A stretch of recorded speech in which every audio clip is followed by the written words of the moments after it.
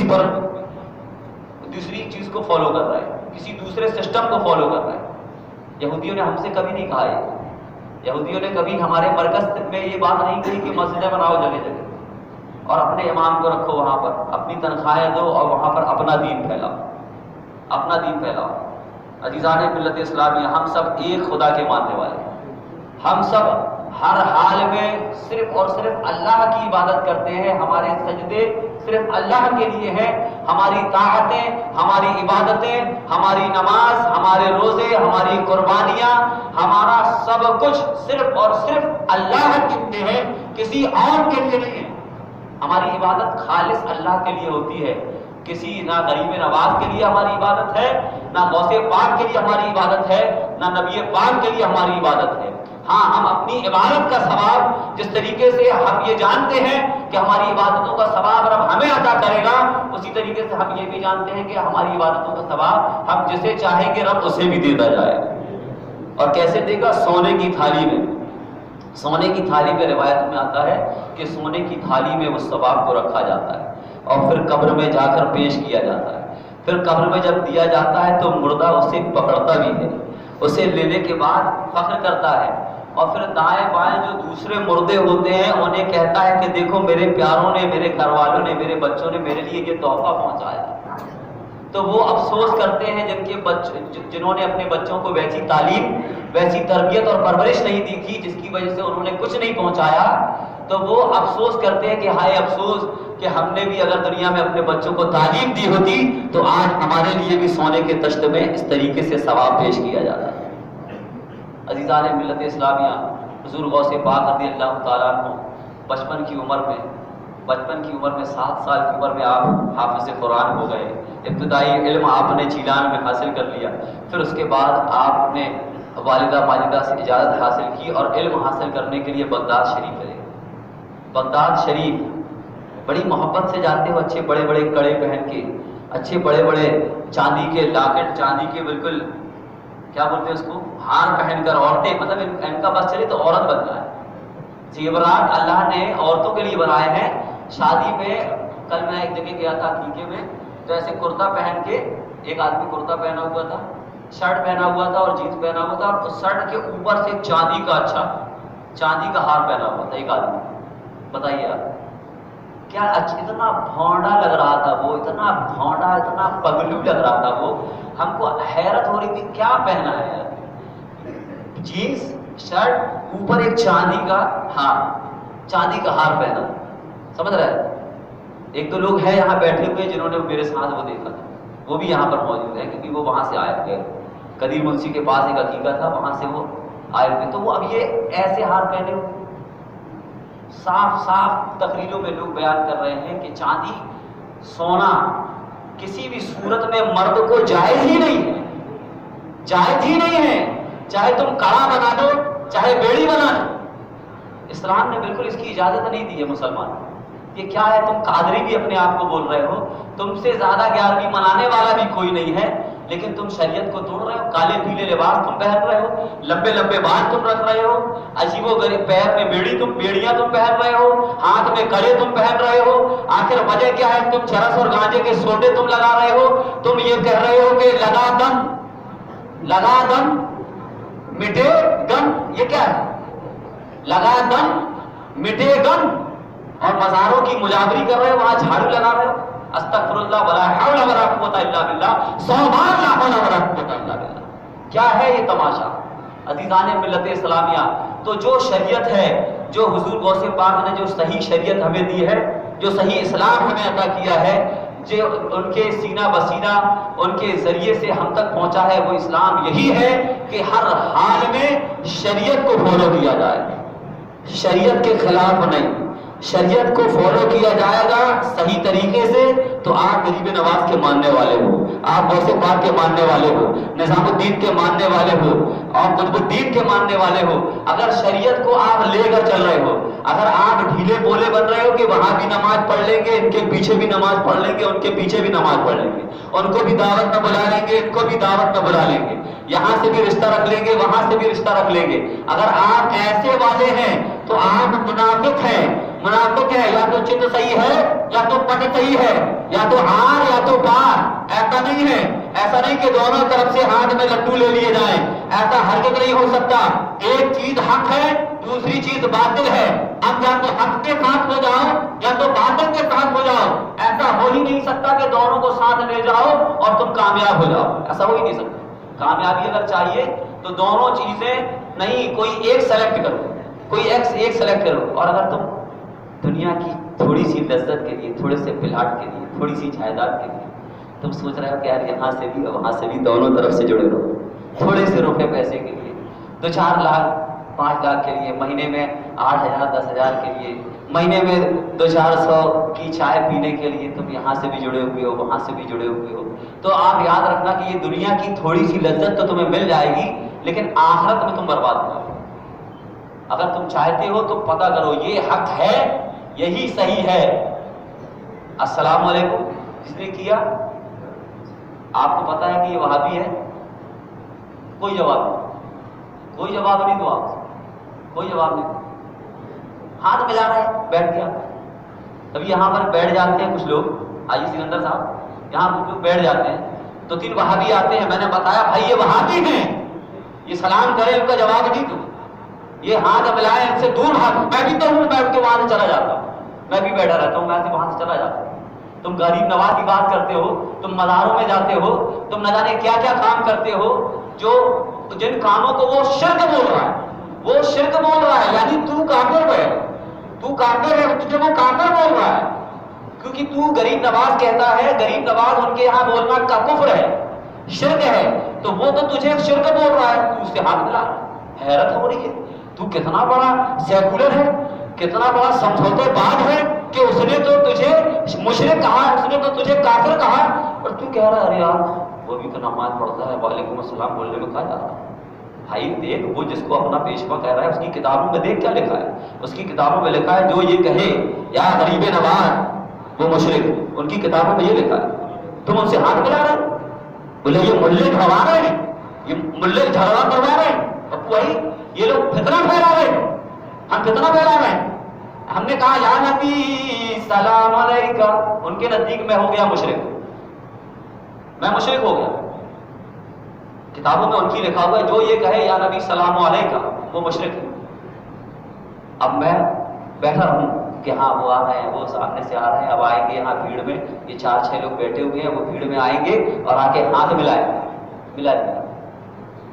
یا تو صحیح ہے یا تو میں صحیح ہوں یا تو اسی کے ہو جاؤ۔ تو عزیزان ملت اسلامیہ، بتانے کا مقصد یہ ہے کہ اگر 11ویں والے کو آپ چاہتے ہو تو 11ویں والے کے سسٹم پر عمل کرو۔ اللہ تبارک و تعالیٰ آپ سب کو کہنے سننے سے زیادہ عمل کرنے کی توفیق عطا فرمائے۔